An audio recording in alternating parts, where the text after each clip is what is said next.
NISM research analysis series में हम अभी सेकंड चैप्टर देख रहे हैं और आज का हमारा टॉपिक है टाइप्स ऑफ ट्रांजैक्शंस। कितने तरह के ट्रांजैक्शंस होते हैं उसको हमें समझना जरूरी है। सबसे पहले समझ लेते हैं पब्लिक इश्यूज क्या होते हैं। पब्लिक इश्यूज जनरली आईपीओज और एफपीओज होते हैं for retail and institutional investors.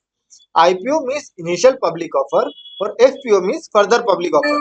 जब कोई कंपनी अपने शेयर्स को पब्लिकली ऑफर करती है और एक्सचेंज में फर्स्ट टाइम लिस्टिंग के लिए आती है तो उस प्रोसेस को कहा जाता है आईपीओ। बट अगर कोई कंपनी फर्स्ट टाइम अपने शेयर्स को इशू कर चुकी है बट उसको और भी रिक्वायरमेंट है नेक्स्ट प्रोसेस के लिए फिर से फंड रेजिंग की, तो वो अगर अपने शेयर्स फिर से इशू करना चाहती है तो इस प्रोसेस को हम कहेंगे FPO, further public offer. Second हमारा आता है private placement. Private placement generally QIP के थ्रू होता है जिनको क्वालिफाइड इंस्टीट्यूशनल प्लेसमेंट कहा जाता है। जनरली आईपीओज और एफपीओज में भी क्यूआईपी का रिजर्व कोटा होता है और क्यूआईपी के थ्रू ही काफी सारे इंस्टीट्यूशन जो है वो अपने ऑफर्स प्लेस कर सकते हैं। थर्ड पॉइंट आता है rights and bonus issues. Rights and bonus issues generally additional share holders के लिए होता है। जितने भी शेयर होल्डर्स हैं किसी भी कंपनी के या सिक्योरिटीज के जिन्होंने पहले से कुछ शेयर्स लिए हुए हैं तो उनको एडिशनल राइट्स दिए जाते हैं, कुछ अतिरिक्त अधिकार उनको मिलते हैं जिन्हें कहा जाता है बोनस इश्यूज या राइट इश्यूज। नेक्स्ट हमारा पॉइंट है secondary market transaction. Secondary market transaction market में लिक्विडिटी के लिए यूज किया जाता है। जो बाइंग और सेलिंग होती है सिक्योरिटीज में सेकेंडरी मार्केट में एक्सचेंजेस के थ्रू।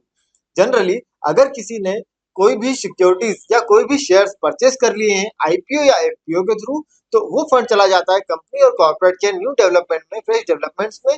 मींस कंपनी के पास वो आपका पैसा चला जाता है। अब आपके हाथ में बचती है केवल सिक्योरिटीज। इन केस अगर आपको अब पैसे की जरूरत पड़ती है तो आप उन सिक्योरिटीज को कंपनी को बेचने तो नहीं जा सकते, इसीलिए सेकेंडरी मार्केट बनाया गया है जिसमें आप स्टॉक एक्सचेंजेस के थ्रू 1% टू अनदर पर्सन अपनी सिक्योरिटीज को सेल आउट कर सकते हैं और अपना कैपिटल जो है उसको लिक्विड कर सकते हैं और उसको कैश में कन्वर्ट कर सकते हैं। ये फैसिलिटीज के कारण ही सिक्योरिटीज मार्केट के अंदर काफी सारे लोगों का इंटरेस्ट बना रहता है। तो आज हमने public issues, private placements, right and bonus issues और सेकेंडरी मार्केट को काफी अच्छी तरीके से समझा है।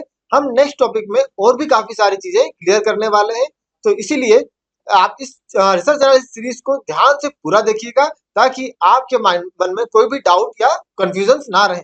इन केस अगर आपके कोई डाउट या कंफ्यूजन है तो हमें कमेंट करके जरूर बताइएगा।